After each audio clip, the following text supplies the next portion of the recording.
jalqaba irratti hangafoota oduu. Yuunivarsiitiiwwan US beekamoo keessatti mormii waraanaa Gaazaa keessa jiru ilaalchisuun geggeeffamuu hordofee jumlaan nama hidhuun raawwatamaa jira. Viidiyoon gareen Hamaas tibbana gadhiise tokko lammiileen Ameerikaa fi Israa'el butaman Gaazaa keessa lubbuun akka jiran kan mirkaneessuudha jedhame. Jiilli Sheek Alii Jimmaatiin durfamu godina Booranaatti piroojeektii ijaarsa masjiida Ar-Rahmaan daawwate. Ashamaa harka fuunee daawwattootaa fi dhaggeeffattoota Ardii Miidiyaa Neetwoorkii oduu keenya kabal'innaaf irraaf qabannetti ceenam.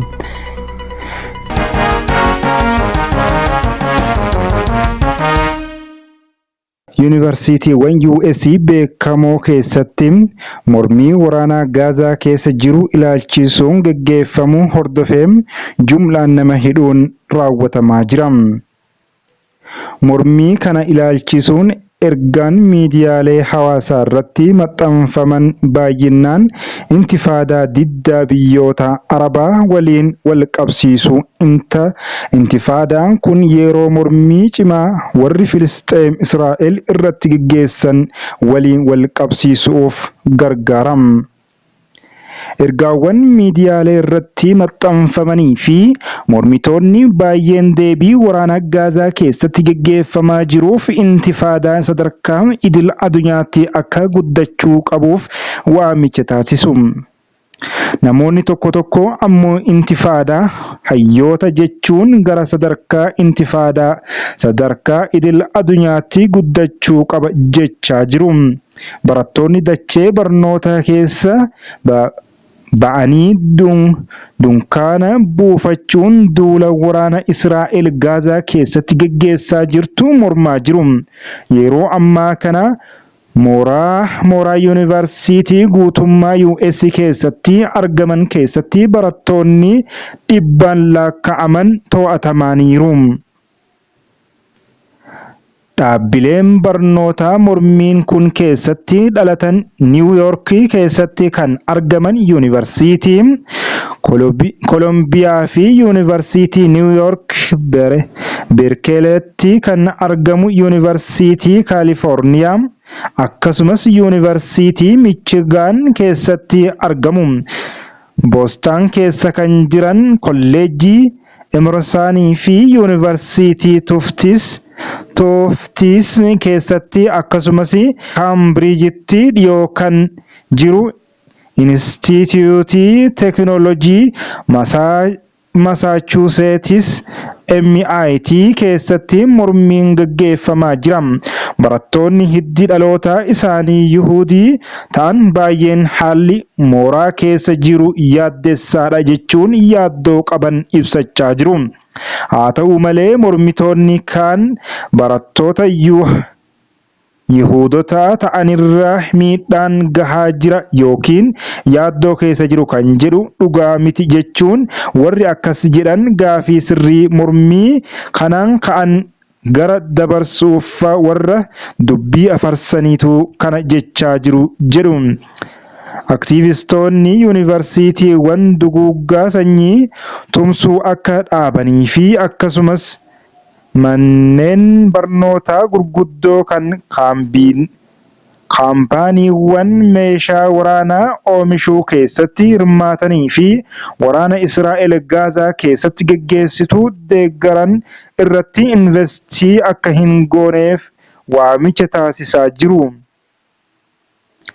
Jecha Arabaa intifaadaa jedhu kan qabsichi eegale jechi hiikni isaa diddaa mormii jechuudhaan jechi kun yeroo mormii cimaa warri Filisxeem Israa'el irratti geggeessan ibsuuf gargaara.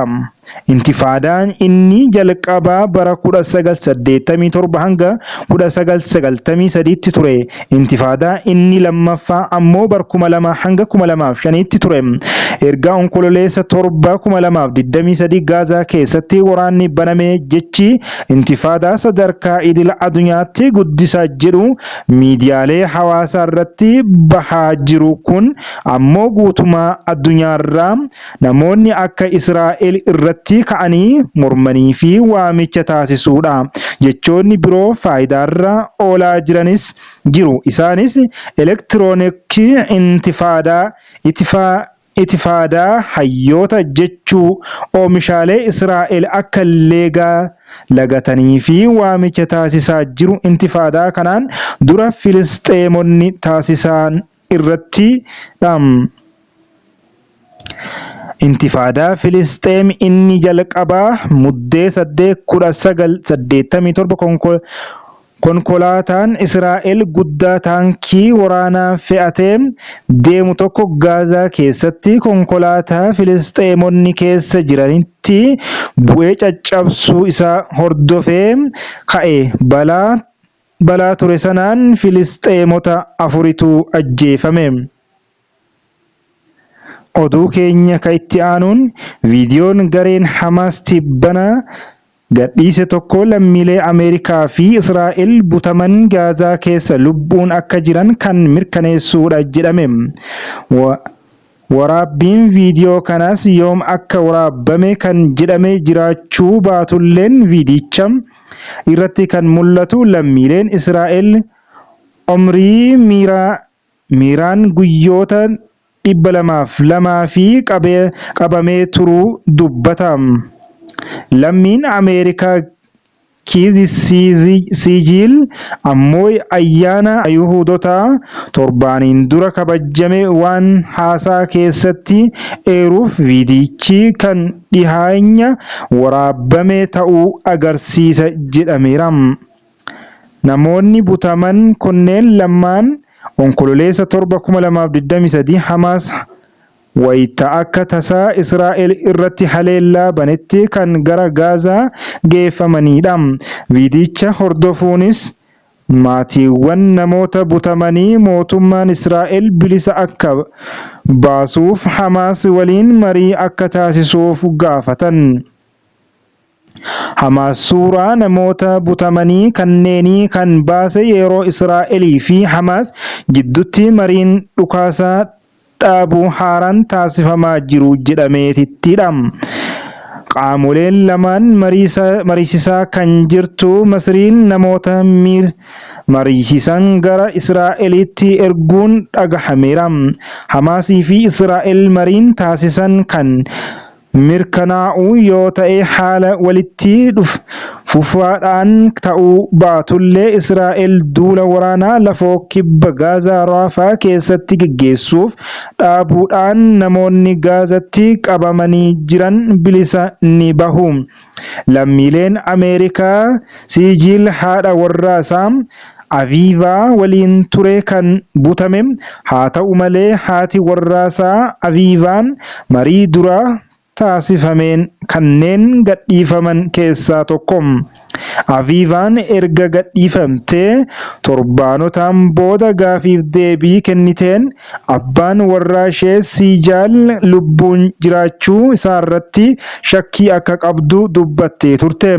Viidiyichi bahuu hordofee garuu intalli Siijal illaan abbaa koo har'am viidiyoo irratti arguun koo hundi keenya namoonni butaman akka gadhiifamaniif mariin akka taasifamuuf yaalii taasisuu akka qabnu na hubachiiseera jette. Abbaan umrii miiraan Daanii miiraan ammoo viidiyichi erga baheen booda hiriira mormii Teel Aviivitti taasifame irratti hirmaataniiru. Daanii miiraan ilmisaa lubbuudhaan jiraachuu baruun boqonnaa guddaa akka kenneef dubbachuun mootummaan ministeera muummee Benjiyaamin Neetanyaahuun namoota butaman gadhiisisuuf caalaa hojjechuu qaba jedhan. Hamaas akkasuma torbaan tokko duras nama lammii Israa'el Ameerikaa ta'e dargaggoo waggaa 23 Hershii Goldberg puulii lubbuudhaan jiraachuusaa suuraadhaan baasee ture. Suuricha irrattis harki dargaggoo kanaa bitaa gara gadiitti kutamee agarsiiseera. Dargaggoon kunis balaan kan irra qaqqabe guyyaa onkololeessa 7 2023 wayita Hamaas haleellaa taasise Israa'el irratti raawwate ta'uun ibsameera. Viidiyoo amma kanarratti ammoo manguddoon umriin waggaa 64 sijiilii fi kan waggaa 46 miiraan namoota butaman gadhiisisuuf mootummaan Israa'el Hamaas waliin mariidhaaf akka taa'u yoo gaafatan mul'atu. Miiraan ergaan Hamaasiin butamee guyyoonni 202 darbaniiru. Haalli isaa jiruu baay'ee cimaadha. Boombii hedduutu jira jedhama. Mariin mootummaan Israa'elii fi Hamaas taasisan sababiiwwan garaagaraatiin osoo hin milkaa'in hafeera. Kanaan dura Israa'el dhukaasa dhaabuu torbaanota 6 turuu taasiftee namoota butaman 40 akka gadhiifamanii fi gaafattee turte. Haa ta'u malee Hamaas kana ni kuffise. Hamaas namoota butaman hunda kanaan gadhiisuu Israa'el yoo waraana eegalte guutumaan kan dhabdu ta'ee akkasumas loltoonni Israa'el guutumaan Gaazaa keessa yoo bahanii fi kanneen buqqaafaman gara qe'ee isaaniitti yoo deebi'anidha jedhe ture. Mootummaan ministeerri muummee Benjaamin Netanyahuun Hamaas fuula dacheerraa balleesseen kanneen butaman bilisa baasa yoo jedhu dhagahama. Hamaas haleellaa onkololeessa 7 kibba Israa'el irratti akka tasaa baneen namoota 1200 ol ajjeesuun kanneen 250 ol ta'an butee fudhachuun ni yaadatama. Gama biraatiin ammoo haleellaa haaloo bahumsaa Israa'el fudhataa jirtuun kan irra caalaan isaanii dubartootaa fi daa'imman ta'an namoonni 34,000 ol Gaazaa keessatti ajjeefamaniiru. Waliigaltee kanaan dura Israa'elii fi Hamaas irra gahaniin namoonni butaman 500 gadhiifamuun hidhamtoonni Filisxeem mana hidhaa Israa'el turan 240 gadhiifamanii ture. Yeroo sanattis dhukaasa dhaabuunis torbaan tokkoof taasifamee ture. Ammas namoonni butaman 133 ta'an Gaazatti akka argaman kan tilmaamamu yoo ta'u, isaan keessaa kan 30 ta'an lubbuun akka hin jiraanne yaadama. Daawwattoota keenya oduu itti aanutti yoo ceenu immoo Jilli Sheek Alii Jimmaatiin durfamu godina Booranaatti piroojeektii ijaarsa masjiida Ar-Rahmaan daawwate. Shawaal 19/11/1445 guyyaa har'aa Jilli Sheek Alii Jimmaatiin durfamu godina Booranaa magaalaa Yaaballootti kan argamu piroojeektii ijaarsa masjiida Ar-Rahmaan daawwachuun jajjabeesseera. Godina Booranaa akka biyyaatti godinoota hanqina sosochii da'awaa bal'aa qaban keessaa isa tokko. Hawaasni godinichaa amantaa Islaamaa fudhachuuf qophii olaanaa kan qabu ta'uu fi garuu hubannoo amantichaa hawaasichaaf kennuu irratti qaawwi guddaan jiraachuu namoonni dhuunfaan mashaayikaan darbee da'waaf garas imalan ni himu.